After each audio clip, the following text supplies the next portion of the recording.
Good evening, everybody. We'll just take a moment to allow others to join us. Thank you for being here.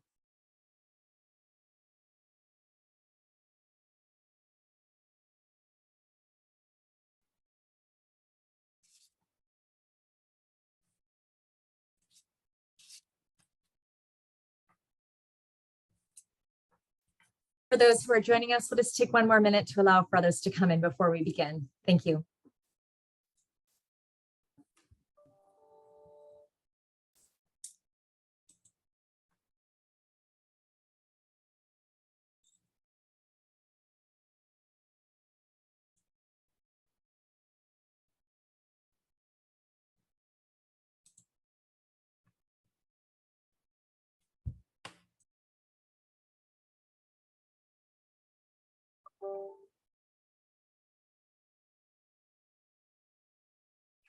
We'll give everybody maybe 30 more seconds to finish eating their dinner if they're lucky enough to grab an early dinner.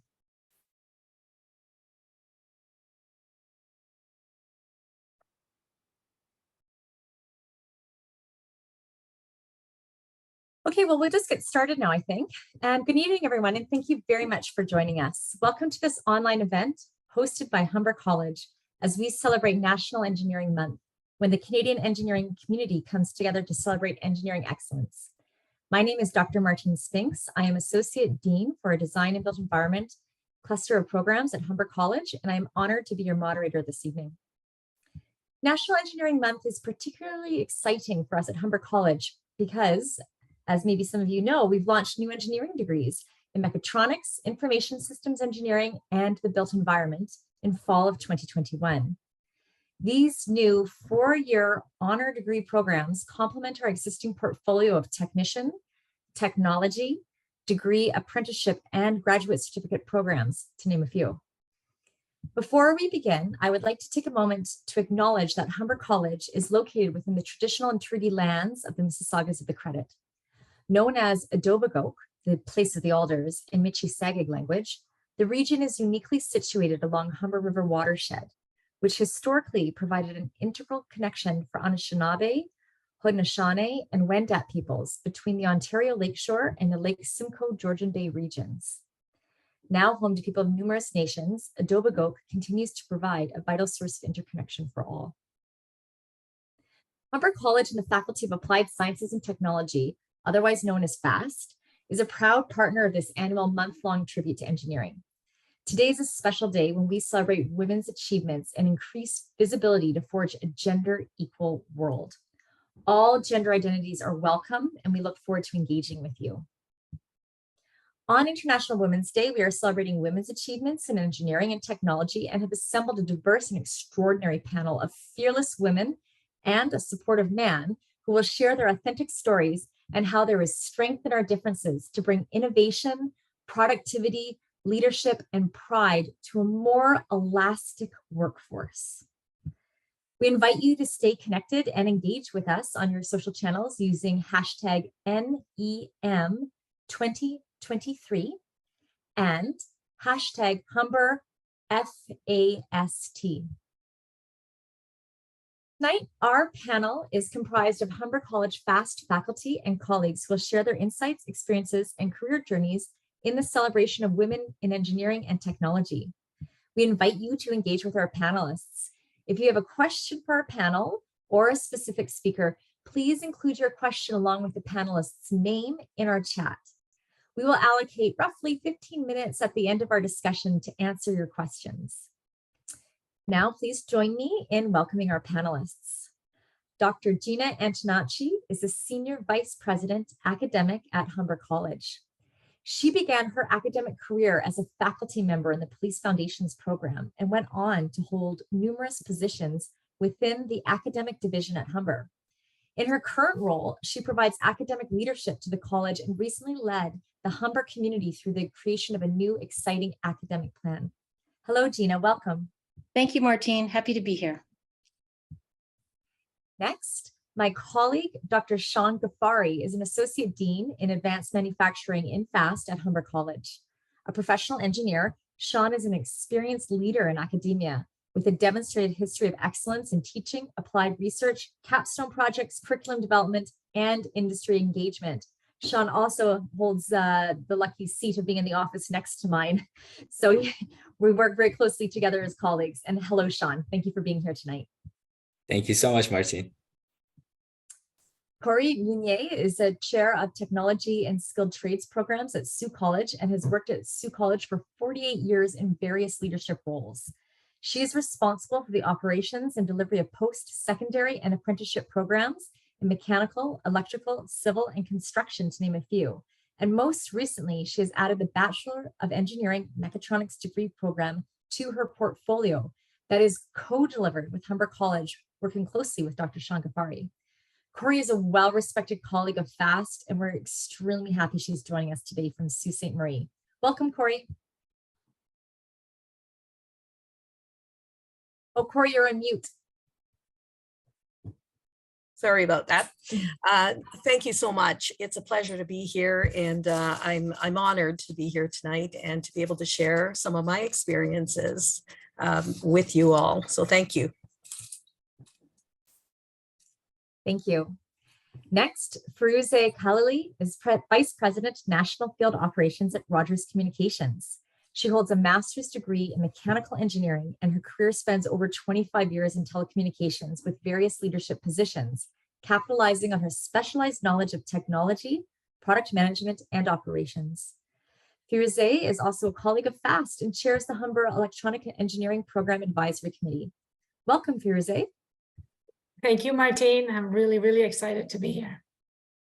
Thank you. Next, as Executive Director with Technology Accreditation Canada, Mukta Temkur works closely with the Board of Directors, staff, and key stakeholder groups in delivering accreditation services to all Canadian colleges, providing engineering technician, engineering technology, and applied science programs. A licensed engineer with Professional Engineers Ontario, Mukta focuses on strategic planning to ensure growth in accredited programs and compliance with International Engineering Alliance's requirements. Welcome. Thank you so much, Martine, and thank you to the panelists. I look forward to tonight. So do we. And once again, I'm Dr. Martine Spinks. I'm Associate Dean for Design and Built Environment at Humber College, and I will be your moderator this evening. A warm welcome to all our panelists and our viewers joining us this evening from wherever you are. First, I would like to ask each of our panelists to tell us briefly what inspired you to pursue your career path. Gina, can we please begin with you? Sure. Well, my career path didn't start in post-secondary education. My career path actually started in corrections. I was a probation and parole officer. I worked in a correctional facility, and I really thought my career was going to be in corrections and in criminal justice. And then I started teaching part-time at the college system, and I just fell in love with post-secondary education. And a part-time position came up. It was sort of a sessional position, and I just took a risk and I jumped and I came to post-secondary and just have never looked back. And it's really been the transformational nature, I think, of working in a post-secondary institution that has inspired me and kept me here and just really excites me every day. So that's what got me here. A wonderful, inspiring, and very interesting journey that you've had. Sean, may I ask you the same question, please? Sure. After graduation from the mechanical engineering, I work in a variety of industries. And during this time, in the different roles, from the junior engineer to the management role, I found that there is a skill gap between the graduates of the engineering program and skills that it is expected from them in the industry. So that was my biggest motivation to continue my career in the engineering education, first as a faculty and then as Associate Dean of Engineering Programs. Thank you, Sean. Let's go to Corey, please. Okay, well, mine's a long story. It'll probably take me a couple of hours to share with you, but I'll try and do it in a short time. I didn't start, in technology and skilled trades. I actually started a family when I was 19 years old and hadn't gone to university. So I had a passion to learn. I always wanted to learn, and I had a vision that I wanted to go to university. So after I had my 3 children, I decided I'd go back to school. And I did attend to university, and I was able to get my degree and a master's degree as well. But in business administration, I did not see myself in a technology or a STEM career at all at the time. And so I just kind of fell into it. I always had that desire to learn, and I always took the opportunity to accept, professional development opportunities and, short job postings. And I did that all the time. And then afterwards, I ended up getting a position in what was back years ago called Ontario Skills Development. And in that role, I got exposed to industry and training that happened in industry. And I learned all about the skilled trades in that job, and I helped industry to develop programs for their employees. And once I had done that, I sort of had a bit of an understanding. And as time went by, more opportunities came up. And of course, always I want to learn. I wanted to learn more. And so I kept taking advantage of those opportunities. And I learned about apprenticeship. I learned about the skilled trades programs. Then I moved over to post-secondary, and I started to oversee, the post-secondary programs in technology and skilled trades. And so a little bit at a time, I ended up sort of moving in that direction without realizing it. But I think, the most important thing was that desire to learn and to take that step, and take that risk to learn more. And it just so happened that the opportunities came up in this area. And I can tell you that I don't regret it, because it's been a great opportunity to have for me. And I'm really, when I look back at my career, I wouldn't change it for the world, because it was the best. And if I had to do it again, I'd start out, in a STEM career today, if I had to do it again. So there you go. I could tell you more, but we'll move on. That's marvelous. Another very interesting path that you have taken to come to where you are. And I love how you said that taking risks and really passion for learning and being true to yourself. There's often talk about authenticity in learning, and that's lovely. Thank you for sharing. Firuze, please, may I ask you the same question? No problem. And actually, I'm going to answer this question a bit differently and talk about how I got interested in a technical field, which led me to where I am today. And I'm going to take you guys back with me to when I was much younger. So my strength and passion were totally aligned in this particular case. I love math and physics, and also it came really easily to me. I love tinkering with things, building things. I always noticed the world around me and was always curious about how things were built, how they worked, and trying to understand how they all came together. Another factor that was really, really important was my mother's influence and encouragement. She always supported me, encouraged my curiosity. I remember once this little radio that we had broke, and she gave it to me and she said, can you find out what's wrong with this? Can you fix this? Well, obviously I couldn't fix it, but just the fact that she trusted me gave me all the confidence in the world to go forward. So, my strength, my passion, my confidence all brought me to do something that I love. And that led into being into going into a technical field of studies, and also getting a job, which is in that area. What a beautiful story to have that encouragement from your mother, and to be looking up to obviously a strong and passionate person as well. Thank you for sharing that part of your journey. Mukta, please, what's inspired you to pursue your career path? Okay. Thank you. I must say that when I graduated from high school, I did not know what I wanted to do. I didn't even know what I was good at. I didn't know what my strengths were. And it was erroneously perceived, but I felt this cultural pressure to end up with a university degree, to become an engineer. My dad was an engineer, but my brother was in computers and math. So I felt that there was a family influence, and I went into a career which was very difficult for me, an education which was difficult for me. Math, unlike Firuze, it did not come easy. The science didn't come easy, but regardless, those were my influencing factors. But today I'm in a great space. And I took a path that wasn't easy, but I took the path that was difficult. And I don't have any regrets. As Gina said, I'm excited every day with what I'm doing today. That's marvelous. Sometimes those things that are most challenging, that we have to work the hardest at, become the things that are most rewarding. So today's panel will be discussing how there is strength in our differences, and certainly there's a variety of answers to those questions here today, and how that strength in our differences brings about innovation, helps support productivity and pride to that more elastic workforce, and to celebrate the diversity of thought, opportunities, and people that make up the engineering and technology profession. The question I have is, I would like to ask, how important is it to attract women in engineering and STEM? And specifically, I'd like to invite our two industry partners, Firuze and Mukta, to please answer the following. What unique qualities do women bring to the profession? Firuze, can we start with you, please? For sure, for sure. Before we get into the women part of it, I just want to talk a little bit about where we are with the world and advancement of science and technology.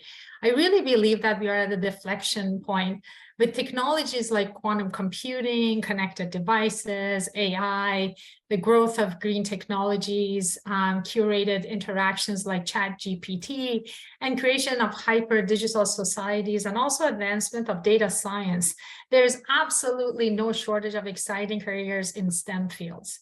Looking forward to the future, we realize these technologies will drastically change our lives and the world we live in. And to all the participants, if you are interested in this STEM fields, there's nothing better, no better time to get into these fields and be able to influence our future and contribute to these fantastic advancements. So really cool time to do this. But now, why is it important? Why do women representation is so important in this field? More diversity in a workplace is a wonderful thing. By bringing more women into STEM, workplaces can benefit from a more well-rounded perspective. Women look at problems differently, and also they have strong communication and networking skills, using which they can encourage any collaborative and group work effort.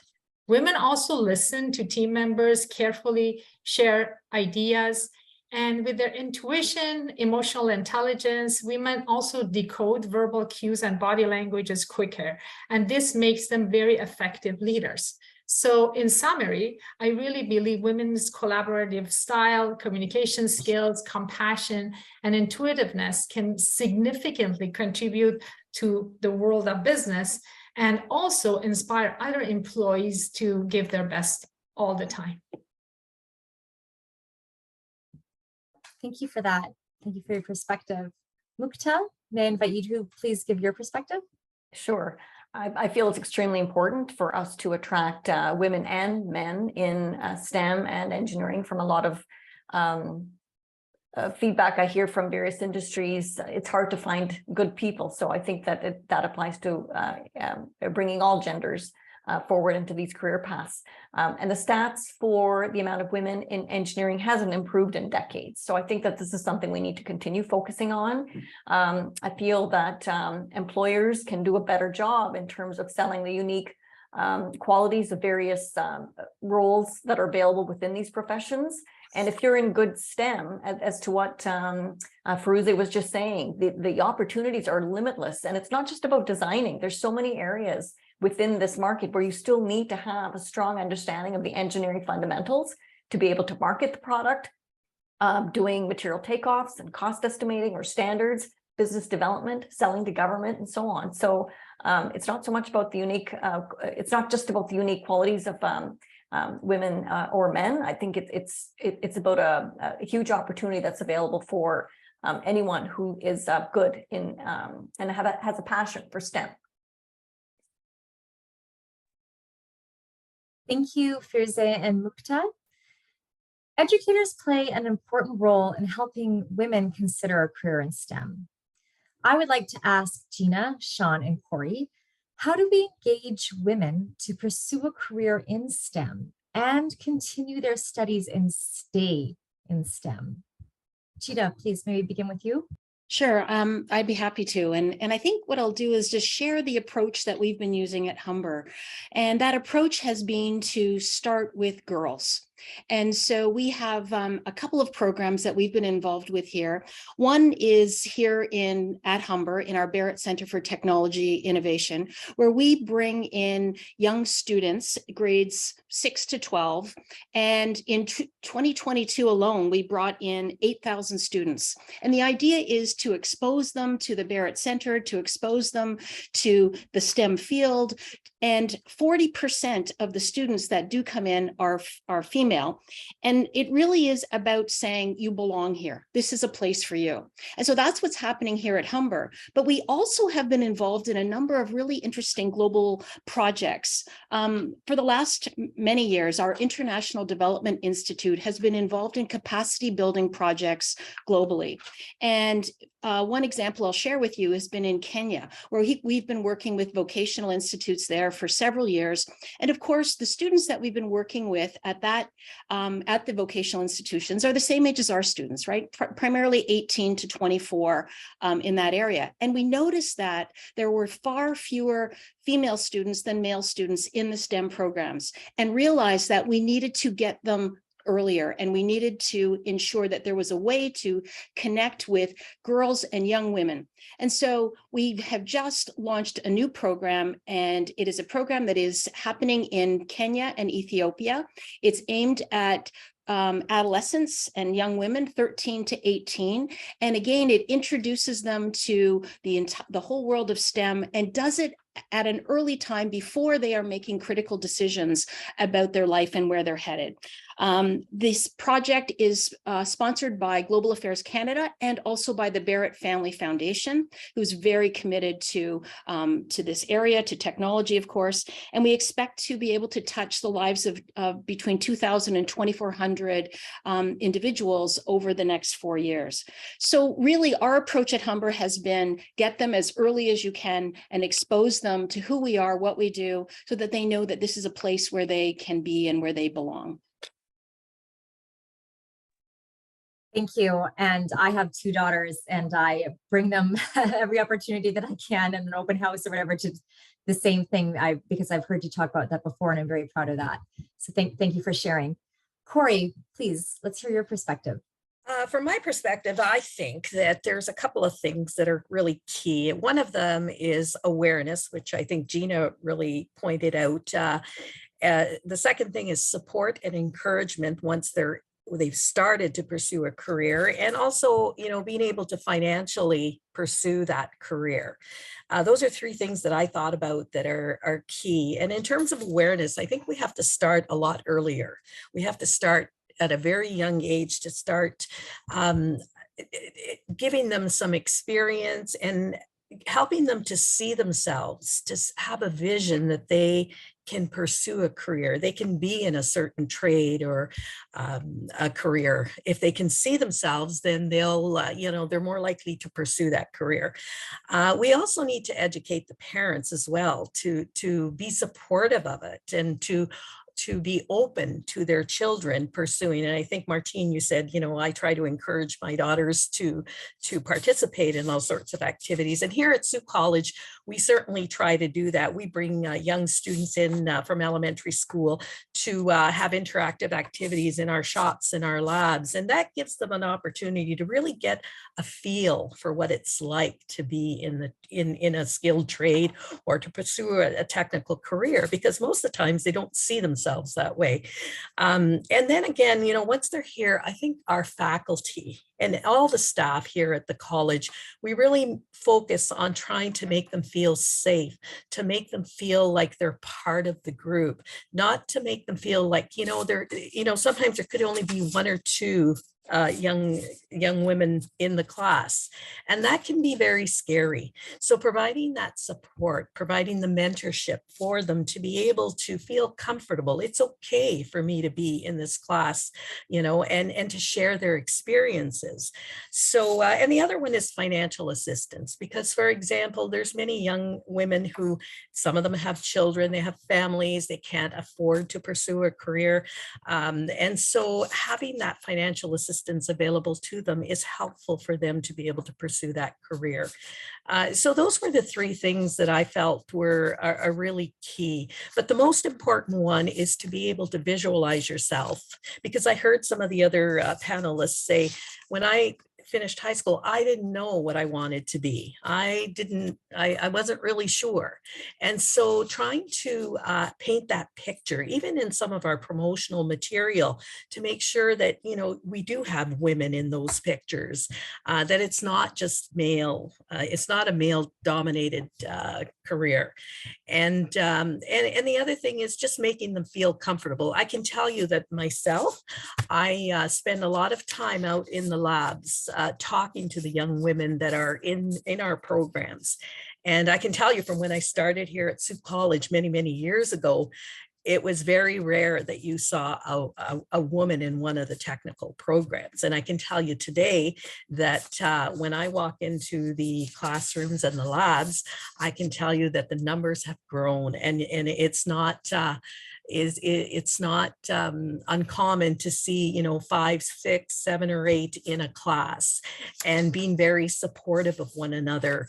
And I can tell you that our faculty also, they really have engaged in that, in the momentum of, their mentors when they're in that classroom. And I think that's really important, that they need to feel comfortable. They need to feel that they're part of the group and that they belong. And so that's a key role I think our faculty play in helping them to stay and complete and pursue those careers. And I can tell you, from my experience here, and even myself, I can tell you here at Sault College in all my years, the staff and the faculty have been phenomenal in terms of supporting me. I'm a female looking after programs that are primarily, male dominated, but I can tell you that they have been very helpful to me, and they have been mentors to me, because I don't have that technical background. I have a business administration background. So many times when we're developing programs or we're offering programs, the first thing I have to do before I even do anything is learn. So I have to study up on the material, on the curriculum, so that I understand it well enough. And I can tell you that the faculty in our programs have certainly been helpful to me in sharing their knowledge. And so I've had a very positive experience. And I think that's the kind of experience that young women need. They need to feel comfortable in those careers. They need to feel that I can do it. I can see myself in that career, and I can do it, and someone there that is supportive and that helps to build that confidence in me. So that's my thoughts on that question. Thank you so much. And certainly the students have a great champion, I know, in you. So thank you for that. Sean, how do you encourage to enter into STEM and to stay? So I want to echo comments of Gina and Corey. Early age experience play a huge role, and early age experience of the real engineering. So real engineering is building, thinking, designing, making. Giving this real engineering experience to the students at the early age is very important, because there are stereotypes that engineering is math and physics. The reality is that students need to see themselves doing the engineering, and I think that the best way to provide such a hands-on experience are activities such as the science fairs, robotic competitions, programming hackathons. These are the activities, for example, that we offer to the students from the elementary age students in our Barrett Center of Technology, which they come and they work with the robots. They program an autonomous vehicle. So these are the things that give them a real sense of what is engineering, and it's going to excite them, and it's going to give them a perspective of their role in this field and the STEM field. So it's very, very important to have a right expectation and right imagination that what is the future is going to be in this field. So that's one thing. The other one is that it's a very, very important to have role models, and these role models, especially in the higher education, is the faculty that who are females, and they are professors, they are instructors in the college and universities. This is important that students coming to this recruiting events, such as open houses, such as workshops, such as seminars, they see that our female faculty are involved, they are leading, they are introducing engineering concepts, which this gives them a very encouraging idea and encouraging environment to join the higher education in that. So what we saw and we practice and we pursue is that in any of these type of the opportunity, we will try to engage as much as possible our female faculties, because they are bringing another perspective. They are role models to the people that are visiting these events. And I think this is going to give the future students, future engineers, an encouragement and support that we can do it. And I know that everything that you said that you actually do in practice. And so it's very meaningful. I know what you've said. Thank you, panelists. My next question is a little bit of a shift in our positioning here. So post-secondary institutions, specifically in Northern Ontario, face unique challenges, including vast distances between communities and specific labor market demands. Humber's Bachelor of Engineering Mechatronics honors degree is co-delivered between Humber and Sault College, and this is the first in Canada to be co-delivered between two post-secondary institutions, providing students in Northern Ontario with the opportunity to stay in their communities and earn an engineering degree. Corey, how does this incredibly innovative model of engineering education delivery support our commitment to creating opportunities for women to pursue STEM or engineering?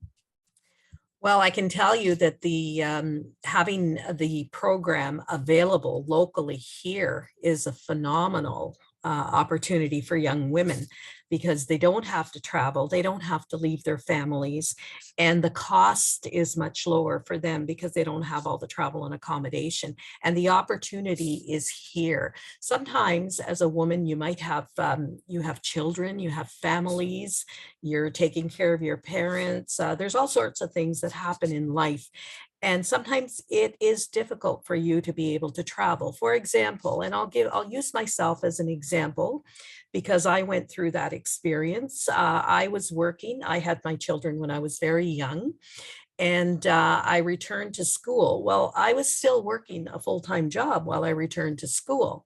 It was not easy to be able to do that. I couldn't travel, to Southern Ontario or elsewhere in Canada to be able to pursue, my university degrees. So I had to look for a program locally.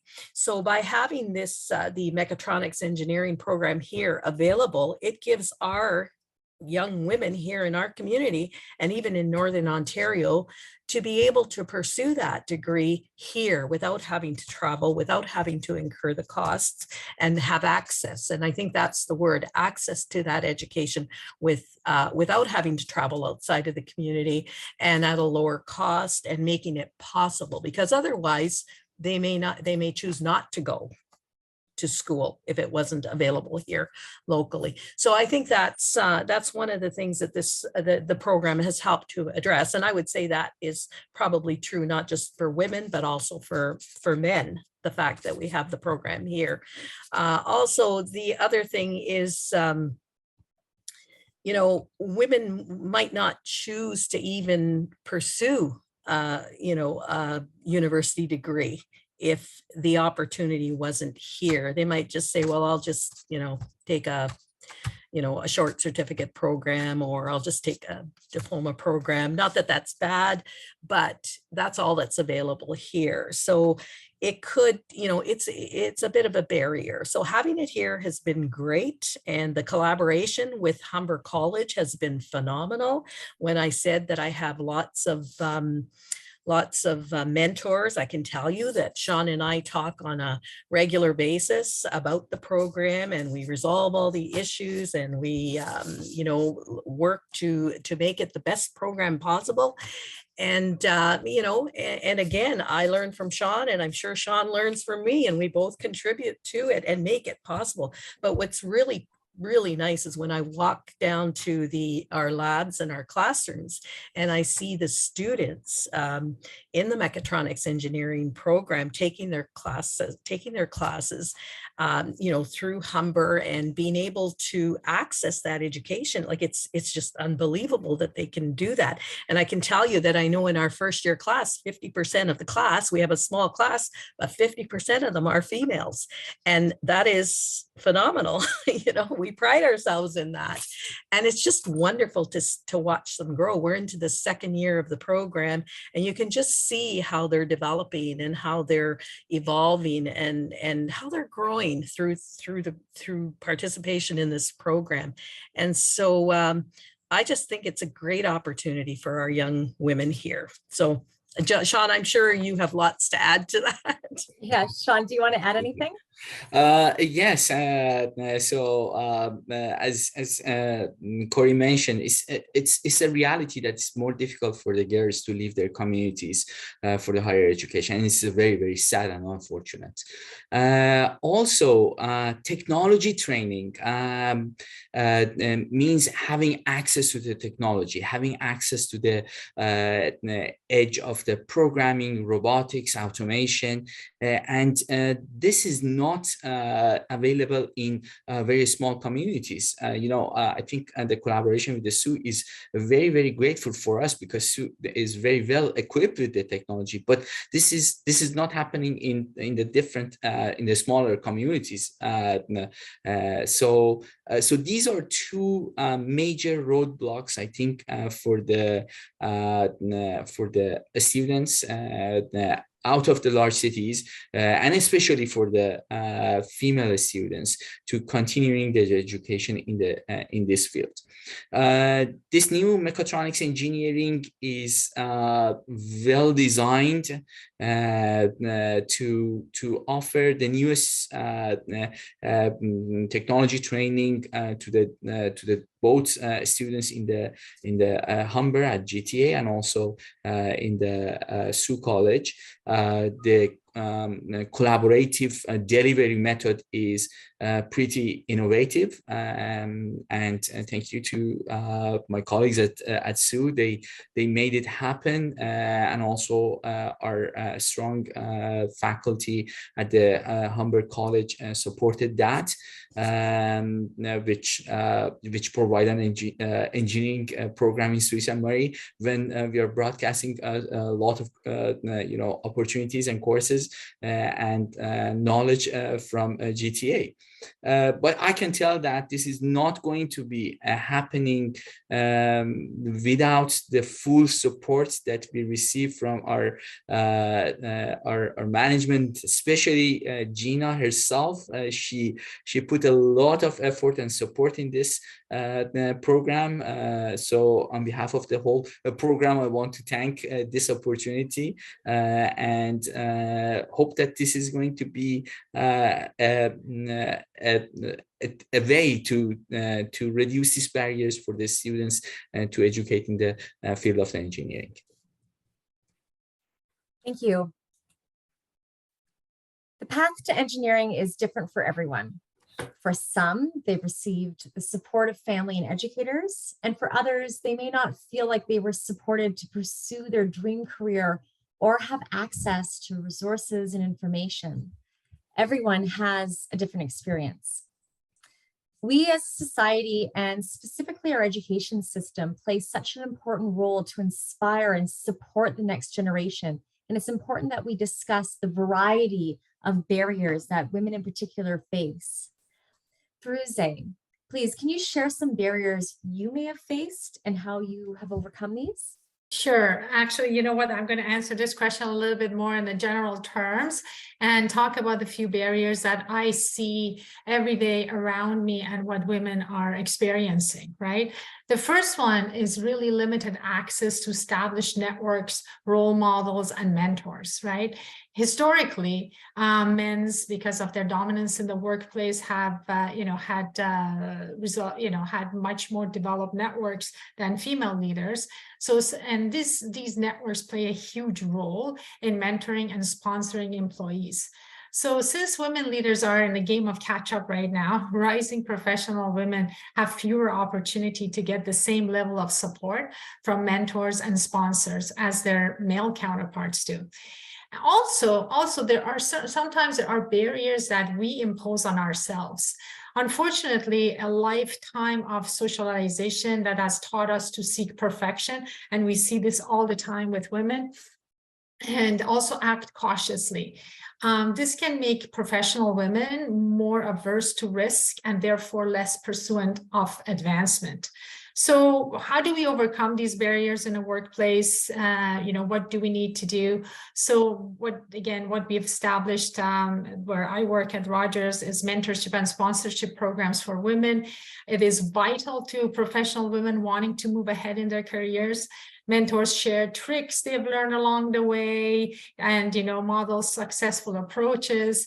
They offer confidence building and encouragement, which is also very, very, very important to professional women.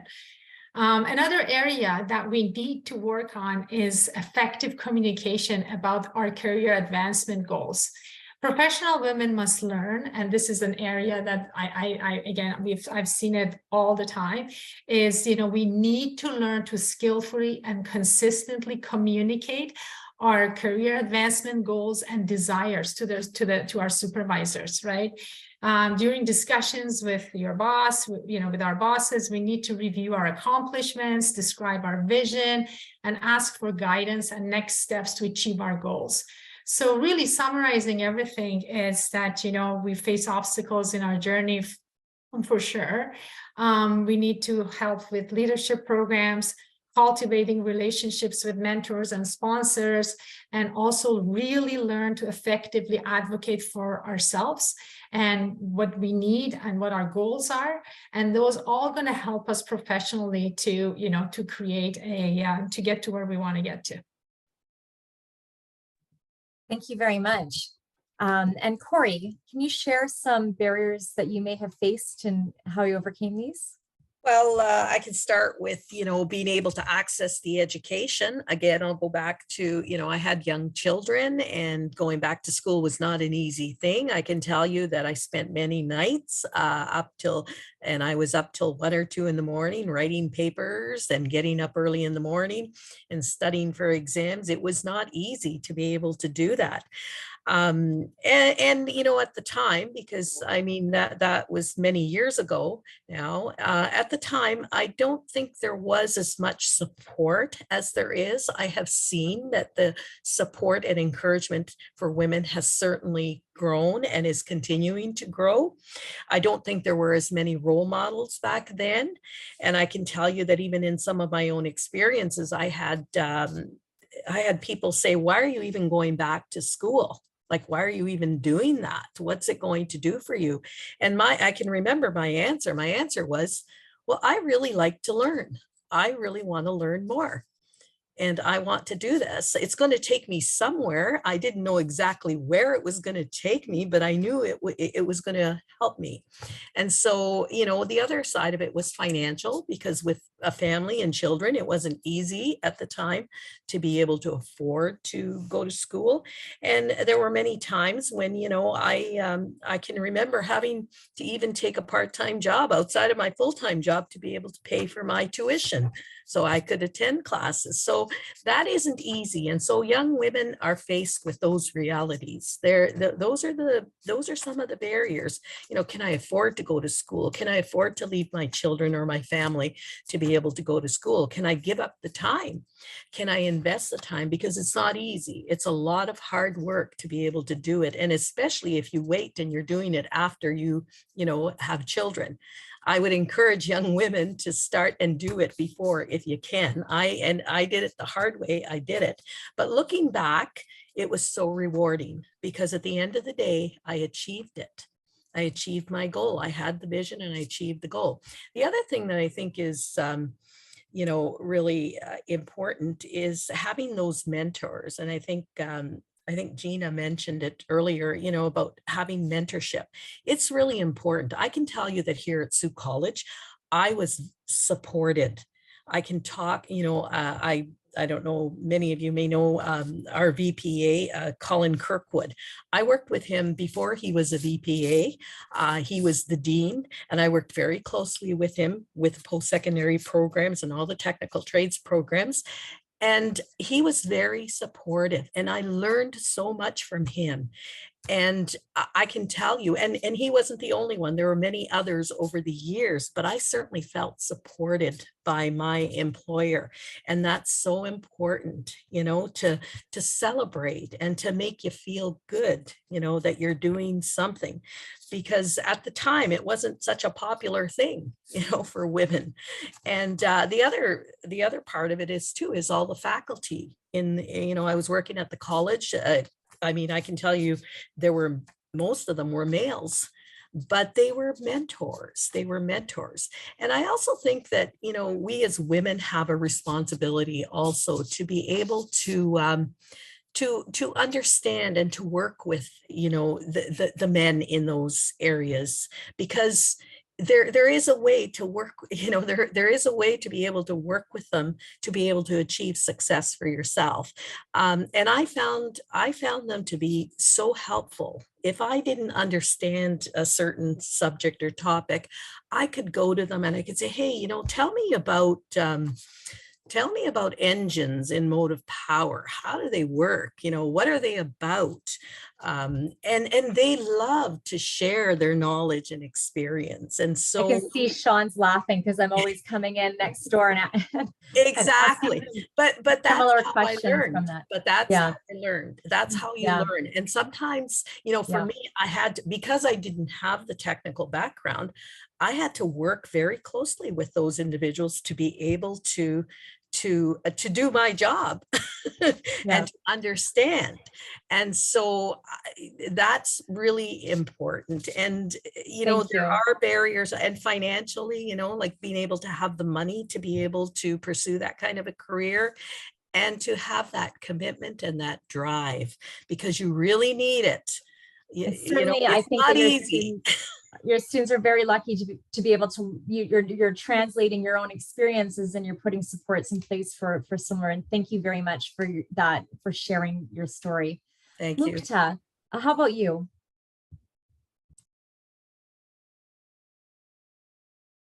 As far as the barriers, I would say that even from my own experience, there was employers where I asked for a mentor. I even volunteered to be a mentor, and it wasn't provided for me. So I think that's an area where a lot of employers can focus on. There's so much support available, even for employers. If it's a small company, there's forums in which they can find ways in which to match their own staff with people external to the company, if that it is an issue. But I think that's definitely an area that needs to be focused on, as far as being able to provide mentorship and sponsorship for especially females wanting to accelerate in their careers. Thank you. I would like to ask Gina, Mukta, and Sean about the importance of women in leadership, how there is strength in our differences, and how women positively contribute to our profession. Gina, maybe please begin with you. Yes, big question for a 2-minute answer. First of all, I just want to say that, I often tell my daughters, I have 3 daughters, that you don't need to be in a leadership role to be a leader. That leadership is a mindset. It doesn't have to be your position or your job.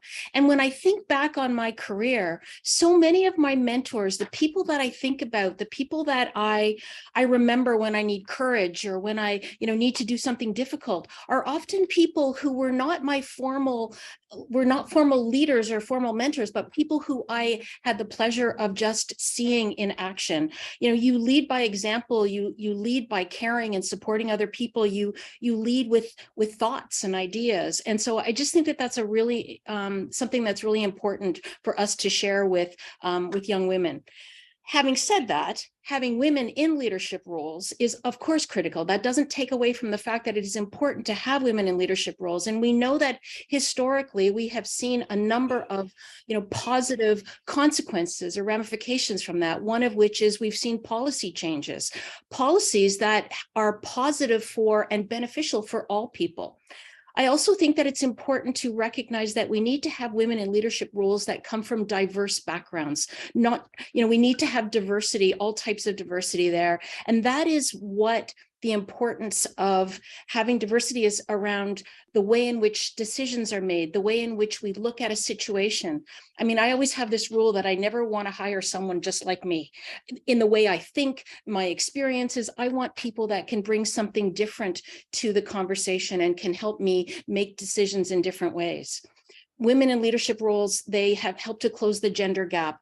They enable us to see what is within the realm of possibility. And I want my 3 daughters to be able to see what's within the realm of possibility. I want them to see people who reflect what their future can look like. So, you asked a big question, and we could all probably go on and on and on to answer that question. But I guess the bottom line for me is that, leadership is critical, and that it is a competency. It's a core competency in our lives for all of us to grow, and it enables us to transform and become who we are.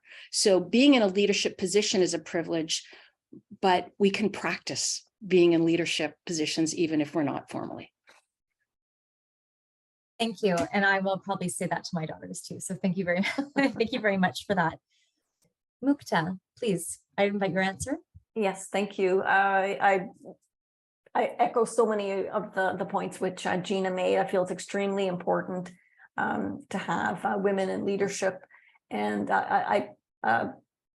it's just an element which introduces more diversity, of course, and women, we think differently, we communicate, analyze differently, and I feel that having the females in leadership positions is an ideal state when it comes to bringing up new females within STEM and engineering fields, because they're able to see what possibilities are there. They may feel more supported and so on. So I think it's extremely important.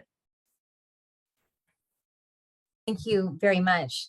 And Sean, you are championing the advancement of women in an industry that, as you've noted, is traditionally dominated by men. What do you think the benefits are of elevating women and building the pipeline of future female engineers? Yes. So the reality is that engineer women bringing a lot of diversity in the engineering work. New thoughts, the design diversity, building, innovation. These are the things that women that they are in the engineering field have a very, very innovative perspective and point of the view in this field. I myself, during my experience in the industry, I've seen that the diverse teams of the engineers are more innovative, more collaborative, more productive, and definitely more organized. Believe me. So this is very, very important to have a diverse team, and it's very important to promote the engineering activity led by the women in the field. And I believe that being a female engineering is a proven role model for the younger generations. They can definitely fight the gender stereotypes in the field of the engineering much better than men and more effective than men that just practicing their professional in the engineering field. Thank you. So it's also very important to drive awareness of the issues of conscious and unconscious bias in engineering.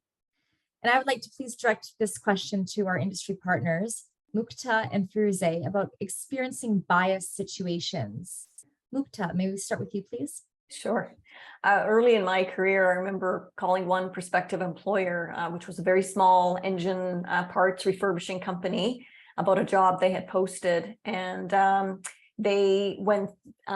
called and spoke to the company, they knew, of course, I was a female, and they said that, sorry, we can't give you an interview because they didn't even have a gender neutral washroom for a female to use within the plant. So yeah, that was one. And then I had another prospective employer who had posted for an engineering role, and I did get an interview. And during the interview, the hiring manager and his partner interviewing me, they were also filling a role for administrative assistant, and they thought how wonderful it would be if they could encourage me to consider that I have both roles incorporated into one. So needless to say, I did not pursue that opportunity, but yeah, it's there. Oh my gosh, I'm sorry. So Firuze, how about you? Sure. I'm still shaking my head. Yeah. For sure, there are numerous examples. However, there is one that made a lasting impression on me. Earlier in my career, I witnessed and directly experienced situations where women were dismissed and spoken over because of the perception that men had the authority in specific topics, right? I remember I went to a big meeting, and this meeting I was representing my boss, and it was with the senior management at the time. I was new to the group. I was a woman. I was an immigrant. So really, I checked all the boxes. However, I was pretty outspoken and willing to share my opinion really eagerly, right? So when a topic came up, I would, also everybody was talking, I would also contribute to the conversation, and the room was filled with men only, right? So every time I spoke, everyone stopped in the meeting, they looked at me, and then they continued without any response. So it was just like a noise in the background, right? But I mean, I kept doing what I wanted to, and I expressed my opinion all the way through, but that was a very, very odd situation. The times are changing. My position in the company has changed. However, I always remember this incident and ensure that women or junior employees or other ERG group members have equal opportunities to express their ideas and feel heard. Like, that is really, really important. And I want to emphasize that being seen and feeling heard not only increases our self-confidence, but is hugely important for our career advancement. So I always encourage women to make sure that you express yourself and you feel heard. Thank you, Mukta and Firuze, for sharing. I'm going to squeeze in a quick example for me. very early in my career, I was doing actually my master's dissertation. I was 23 and I had to go on to a rooftop site to look at something. And I went with a bunch of guys, construction guys that were taking me up to show me something. And we all had to wear hard hats. So they were rummaging around, didn't know what we were waiting for. And then they came back with a hard hat and they gave me a pink one. So they all had yellow hard hats, but they made sure that they found a pink one and they gave it to me. And it really upset me because I realized that they didn't see me there as being somebody who was curious or intellectual to learn. They were singling me out to be a girl, and they all had a bit of a laugh. But now I actually own a pink hard hat, and I will go to the sites. I'll go to any site and I'll bring my own pink hard hat. But for me, what the difference is that I control my own narrative. I'm controlling the narrative about how I want to be identified. And that's something I that's always stuck with me, is that I've taken control of that. Moving on, there is an opportunity to shine a spotlight on international skilled engineers coming to Canada and experiencing such conscious and unconscious bias, and the importance of supporting their decision to pursue their career in Canada. Sean, can you please share your own experience? Sure.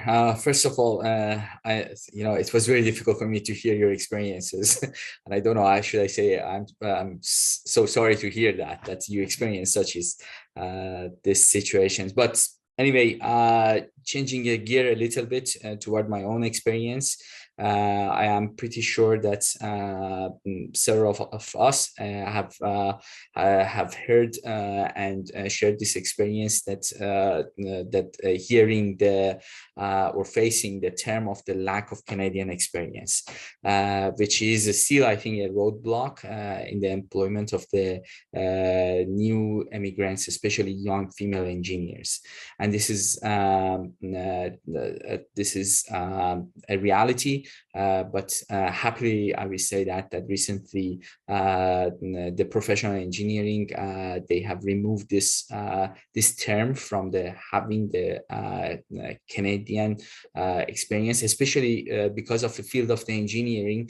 A lot of things are absolutely similar, and they are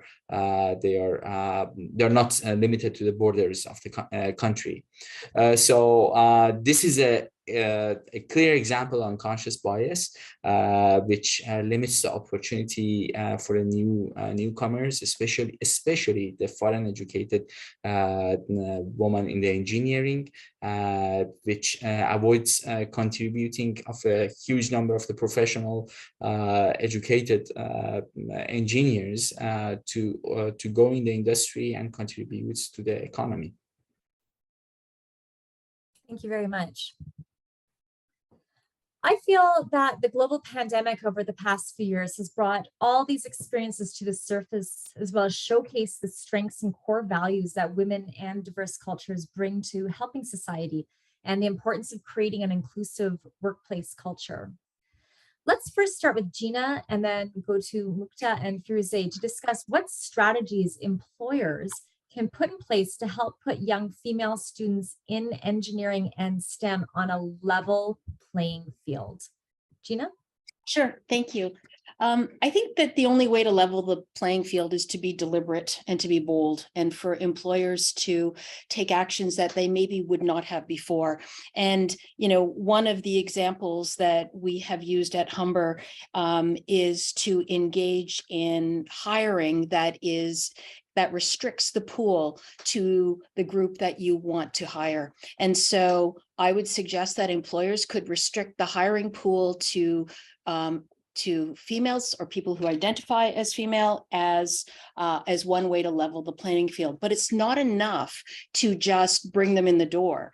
There also needs to be a retention strategy in place where you create a culture where women in this example who come into certain workplaces feel that they belong there, and that there is a culture that is created, whether it is through formal or informal programs like mentorship, or whether or not it is simply about ensuring that inclusive language is used in your institution, ensuring that there's professional development around areas like microaggressions, the power of inclusivity, and just calling it and being bold and not being afraid to discuss it and make a decision that that may be difficult, but says something that's really important, and that is that this matters. Thank you, Gina. Mukta, please. I really like what Gina said in terms of the professional development, of course, and the piece about the retention. My response wouldn't be any different if we're talking about male or female students and what they need to be successful. I think that there has to be two-way open communication, support, mentoring, and encouragement. And all of this needs to be part also of really authentic development plans, professional development plans. And when it is an actual dialogue, as a manager and hearing what the individual is saying, and maybe their goals are changing, and so their development plans need to change as well. So I think that authenticity and communication is extremely important along those facets I just mentioned. Thank you. Firuze? Sure. I really believe it's super, super important to have employers commit and, to Gina's point, take deliberate actions in fostering an inclusive environment for all employees from diverse backgrounds. This would come in the form of, promoting education, mentorship, support that they can put in place with programs that is going to allow the younger female, employees to take advantage of. And another thing that is really, really important is that the progress needs to be measured. We in operations, I run an operation, we have KPIs and we measure our performance. This is also a performance that needs to be measured. To say, percentage of, employees moving to the next level in different roles and responsibilities. So that measurement comes really important. Also, we need to give opportunities to women to showcase their abilities in support of transitioning to more prominent roles. When I said, you need to be seen and heard, this is along the same line, that we need to make sure that they are given those opportunities. And for the companies, for the employers, this when they embrace the strength of gender and cultural diversity, it gives them a huge opportunity, and it gives them a huge competitive advantage in attracting talent from diverse backgrounds, who also understand and serve the customer needs with diverse, the customers with diverse needs, right? So the beauty of all of this is that, when we embrace diversity, we bring it all in, and on the employee side, it totally translates in creating an excellent customer experience as well. And also the last point I want to make is that, I think, Gina, you mentioned this at the beginning, really important to have professional women in leadership help eliminate barriers by working with human resources and other allies and senior management to influence the company's policies and promote equity further, right? So that is also an area that, we need to continue to change as far as policies and, some of the guidelines goes as well. Thank you very much. So, is there a need for industry, government, and education institutions to play a more collaborative role in attracting more women to pursue a career in STEM? For example, there is a unified approach to address the shortage of skilled trades and the need to reduce the gap. What can we collectively do to attract women to STEM? Gina? Sure. I think one of the things that we do is we support the women who are already in STEM roles so that they become stronger and they become role models. And I think it just becomes contagious. I think that we also do more of what we're doing here, which is sharing best practices and talking about it and getting together and really, really communicating. That's where I would start. Thank you. Sean, briefly. Sure. Start from early age, elementary school, give them opportunity to experience the real hands-on engineering, and also promote role models such as leaders, students, scholars, like the fellow panelists, to provide a role modelship and mentorship for the students. Thank you. Corey, do you have a brief response?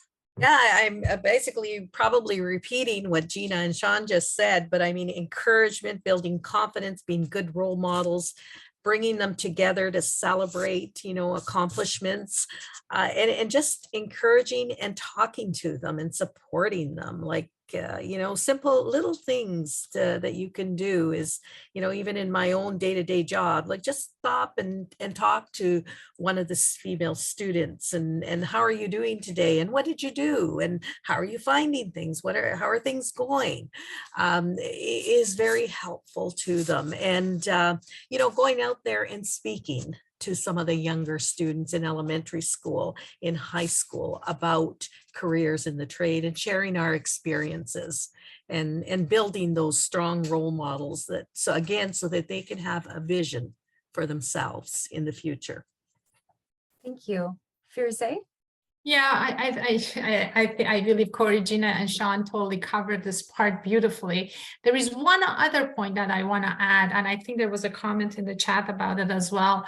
And, the really working on creating more interest in STEM fields by making the subjects more relatable for girls, right? This can be done by creating a more comprehensive vision of how STEM fields fit into our world and how they solve real world problems.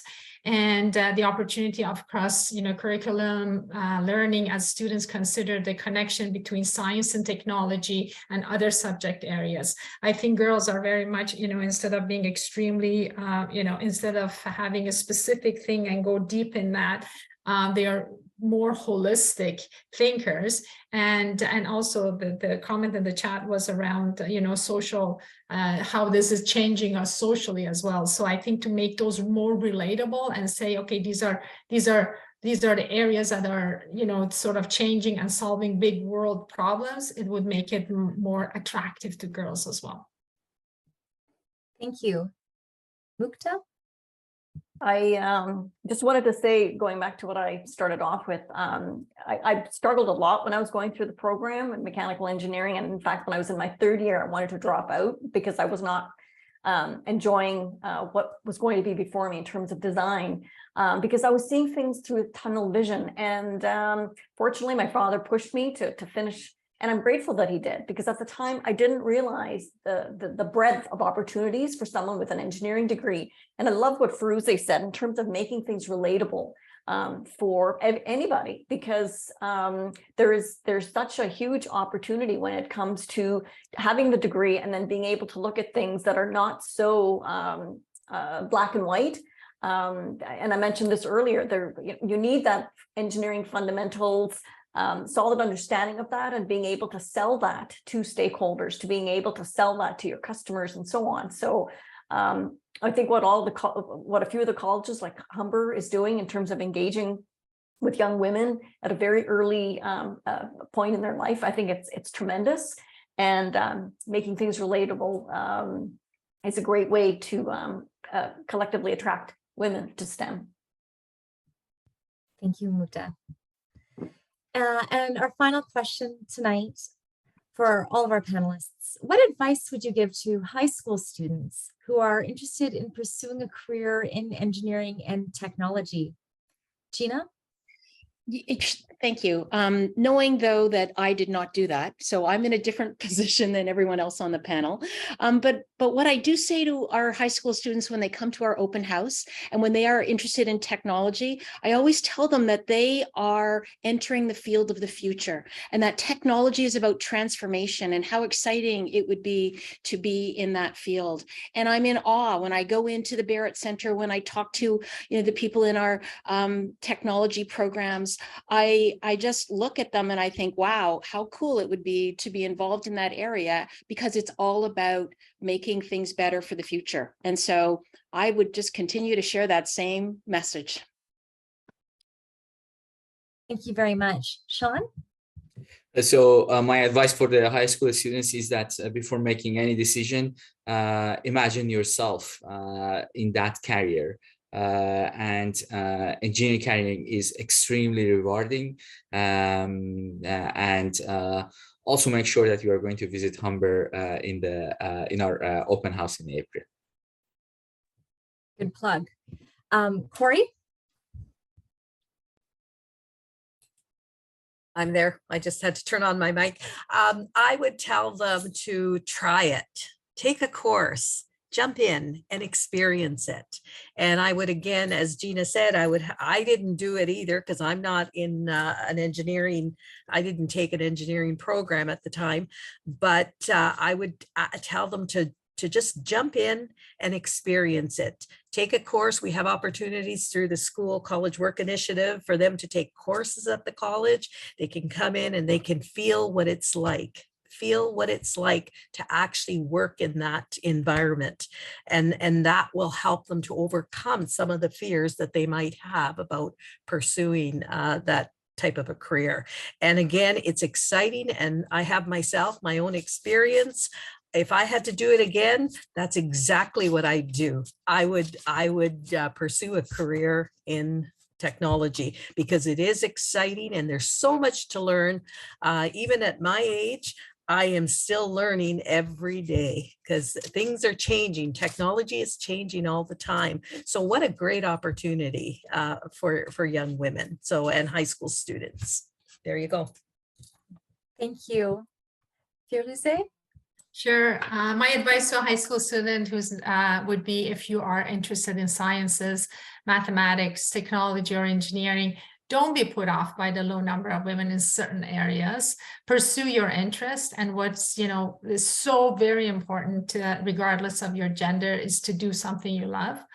Work and focus on building your knowledge of the area and skill set. These are things that nobody can take away from you. Your knowledge and your skill set will always be with you.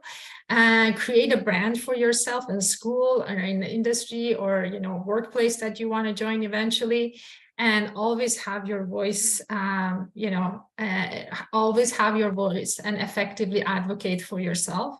And to have it, eventually find a mentor and a network that can help you to provide more guidance. And finally, I would tell them to, just remember to inspire other little girls to study hard in school, apply to their dream, colleges, and become high achievers in STEM, just like themselves. Lovely. Mukta? To high school students, I would encourage them, especially if they have strengths in STEM, I would encourage them to find what their true passions are and to be open-minded, to be open, and to be curious. There's many ways in which a student can get more exposure with the internet and so on, to just really be curious and to go after what you love, because that's what it's ultimately rewarding when you can land in a career path that you truly love. Thank you. Thank you very much. And with those final words, this concludes our panel discussion. Certainly, I hope that everybody here feels they have a broader understanding of how representation really rises us up, and certainly how support can shatter ceilings. So with that in mind, we now invite our viewers to our chat to submit a question or comments to our panelists. So I think that we've already addressed what Dr. Enoch has said. It's critical for women and girls. I'm sorry, I don't have my glasses on. It's critical for women and girls to see the social implications of engineering. Some disciplines, chemical and environmental, have much higher women enrollment than other disciplines, mechanical, computer, because of the more explicit social implications. Does anyone want to speak specifically to that? Our panel? Sure. I kind of, that was a chat, that was a item that I was referring to. So yeah, exactly.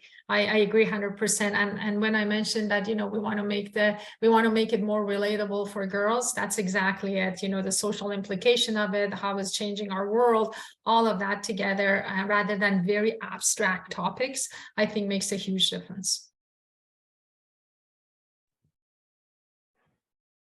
Thank you.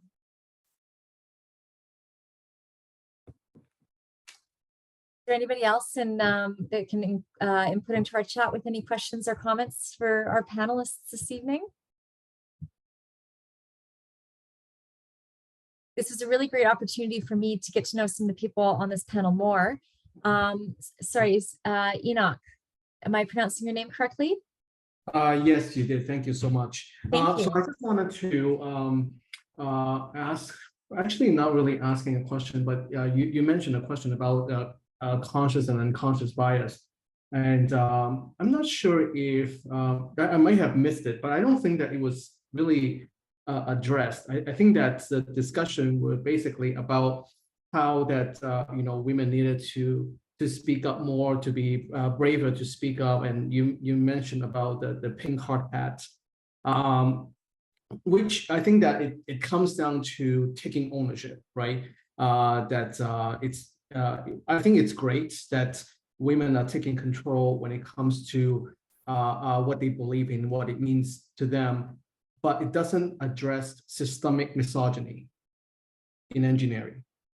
And that is the issue that I was wondering, that if you can talk a little bit about how do we address systemic misogyny in engineering, because one thing that I think is very important is for men to take on the role of ally in order to help address that problem. And there are also many other issues as well. I think I heard about something about more inclusive language, and also to allow women and girls to see that they don't have to act like boys or men when they're in engineering. That is actually a gender neutral profession. It's not a male, even though it is male dominated, but it is not a masculine profession. So how can we address the systemic misogyny that we have in engineering? I would like to hear more from the panel and see what they think. One of our panelists want to speak first to this? I can talk about that a little bit. I agree. Unfortunately, in some professions, especially some disciplines, this unfortunate basically behavior of some of the people exists. I think this is the responsibility of the people who are thinking openly about this, to do not accept it, and always fight with these stereotypes. I think this is the important role of the I think men colleagues that stand for their female colleagues.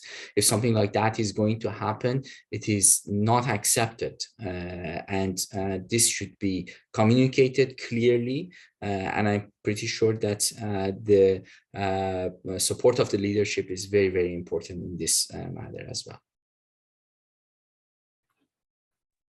Thank you, Sean. I also think that in this field, what we see is that kind of prove it again bias, where women have to work doubly hard to prove that what they're saying is correct. And one of our panelists, I can't remember, as one of our industry partners, touched on this, that we have to say, work doubly hard to get our voices to be heard, that we are correct in what we're saying, whereas there's a bias that perhaps if a man says it, that then it will be taken seriously.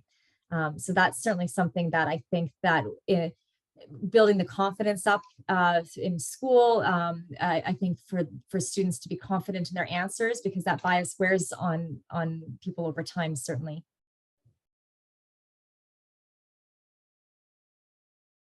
Ruza, did you want to add to that? I think you were the one that said that you had that was something possibly that in your No, I experience? wasn't gonna, I agree with what you and Sean said 100%, I think. And then there's a comment on the chat that our younger generation will do better. So maybe with the education, maybe with the kids that are coming, coming up. I have a daughter who's 23 years old or 22 years old, and I'm sure she would not stand for any of that. So, so I'm sure, I'm hoping that the system that they've gone through is going to be a little bit different than where we come from. Yeah, I think also there's that some bias around expectations of what is feminine behavior, and I think that that's very unconscious, and that can be deeply entrenched in different disciplines more so than others, and that having women in leadership and exhibiting what a woman in leadership can look like, so sometimes you have female leaders, and we cannot be maybe well liked, and that can limit our career advancements. So making sure that we're promoting women up, and that we can be respected and exactly as who we are and still be authentically ourselves. I think there's something there too. And certainly in my experience, I was expected when they were giving me this pink hard hat to be nice and maybe a bit modest, whereas now I own that hard hat because I feel like I can authentically wear that pink hard hat because I feel like I'm well respected now. I think that getting the education and having the smarts and building that confidence will, over time, that bias will go away. And I've seen that over the years, in many situations. So having that knowledge, going to school, getting the education. So when you speak about whatever the topic is, you're speaking with that solid knowledge and experience that you have. And that will help to overcome those biases. And I agree, the younger generation, they're different, and they are better at doing that. And so I think as time goes by, it will get much, much better. So there you go. That's my feelings on that.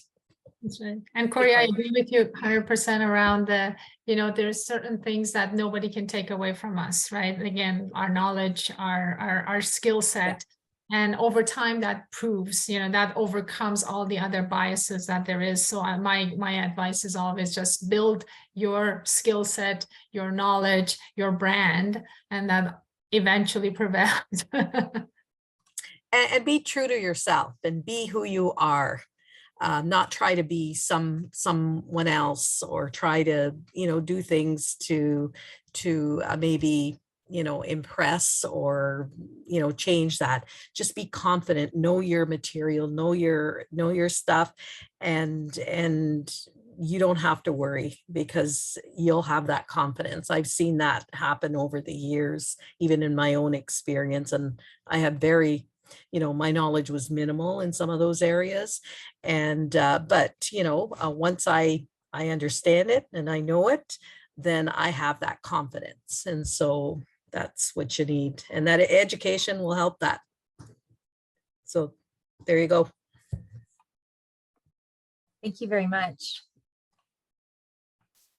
Well, thank you to all of our panelists, Gina, Sean, Corey, Fruze, Mukta. Thank you so much for sharing your stories and career journeys. We truly appreciate your contributions to our industry. And to our viewers, thank you so much for taking the time to join us. We hope that you've been inspired and that you can leave our online event tonight with new perspectives and insights. For more information on Humber College's 3 new engineering degrees in Information Systems Engineering, Mechatronics, and the Built Environment, please visit our website at humber.ca/engineering. National Engineering Month continues for the month of March with more than 50 in-person and online events to choose from. A special shout out to OSPE, the Ontario Society of Professional Engineers, for organizing National Engineering Month this year, and a special thank you to all NEM and NEM partners who are highlighted in the closing slide. Once again, thank you for helping us engineer her dream career.